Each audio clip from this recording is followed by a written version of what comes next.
Hello friends, আজকে আমি আপনাদেরকে নিরামিষ ভোগের মাংস বানাতে শেখাবো। তো চলুন দেখে নেওয়া যাক আমি কিভাবে নিরামিষ ভোগের মাংস বানাচ্ছি। এটা কিন্তু খুবই টেস্টি আর ভালো রেসিপি। আর বলে রাখি, যারা এখনও আমার চ্যানেলটি সাবস্ক্রাইব করেননি তারা অবশ্যই চ্যানেলটি সাবস্ক্রাইব করুন এই রকম ভালো ভালো রেসিপি পেতে। চলুন এবার দেখে নেওয়া যাক আমি কিভাবে বানাচ্ছি নিরামিষ ভোগের মাংস। ফার্স্টেই যেটা করব, পাঁঠার মাংসটাকে ম্যারিনেট করে নিতে হবে। আমি পাঁঠার মাংসটা নিয়ে নিয়েছি। ফার্স্টেই দিচ্ছি টক দই, কাশ্মীরি লঙ্কার গুঁড়ো, জিরে গুঁড়ো, গরম মশলার গুঁড়ো, শুকনো লঙ্কার গুঁড়ো, হলুদ গুঁড়ো, ধনে গুঁড়ো আর আদা বাটা।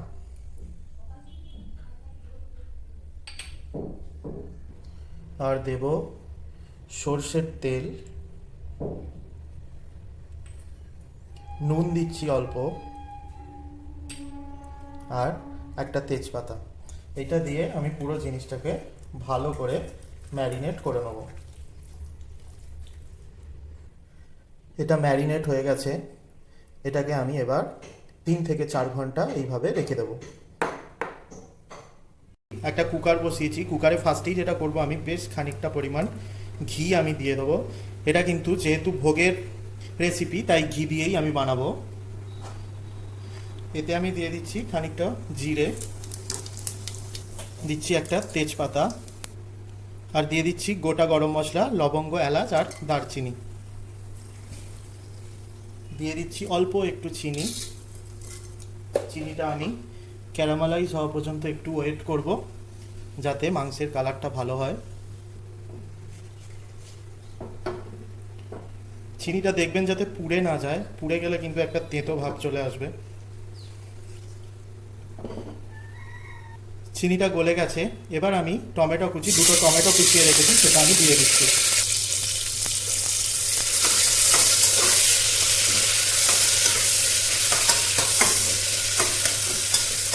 টমেটোটা একটু নরম হয়ে যাওয়া পর্যন্ত ওয়েট করব।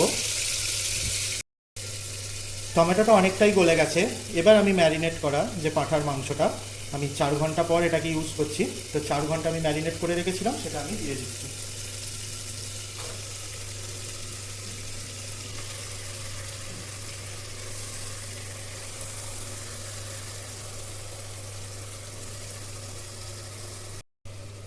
এই সময় আমি একটা গুঁড়ো মশলা ইউজ করছি।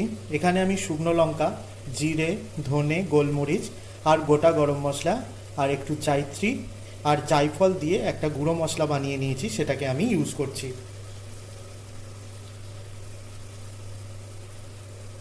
আমি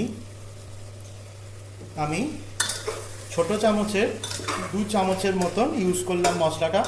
এই মশলাটা কিন্তু মাস্ট, একদম এই মশলাটা কিন্তু মাংসটার একটা আলাদা টেস্ট এনে দেবে, আর ওটার জন্য একটা স্মেলটাও কিন্তু খুব ভালো দেবে। আমি এইভাবে মাংসটাকে 7-8 মিনিট কষিয়ে নেব। আমি এটা 5 মিনিট মতন কষিয়ে নিয়েছি। দেখতেই পাচ্ছেন যে জলটা বেরোচ্ছে। আমি কনস্ট্যান্ট 5 মিনিট খুন্তি চালিয়ে গেছি। এবার যেটা করব, আমি 2 মিনিটের জন্য মিডিয়াম ফ্লেমে এটাকে ঢাকা দিয়ে রাখবো এইভাবে।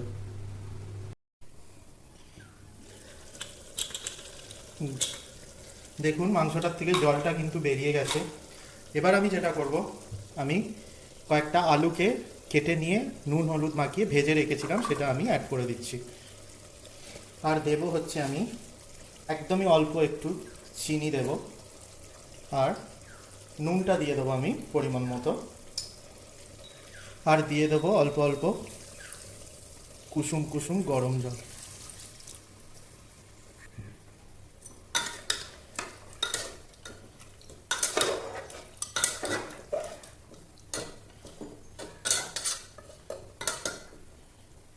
এবার এটাকে আমি 3টে সিটি দিয়ে নেবো, তাহলেই এটা রেডি হয়ে যাবে। আমি 3টে সিটি পড়ে যাওয়ার পর আবার ব্যাক করব। আমি গরম গরম ভাতের সাথে পরিবেশন করে দিয়েছি নিরামিষ ভোগের মাংস। যদি আপনাদের এই রেসিপিটি ভালো লেগে থাকে তাহলে অবশ্যই লাইক, কমেন্ট আর শেয়ার করুন, আর আমার চ্যানেলটি সাবস্ক্রাইব করতে কিন্তু একদমই ভুলবেন না।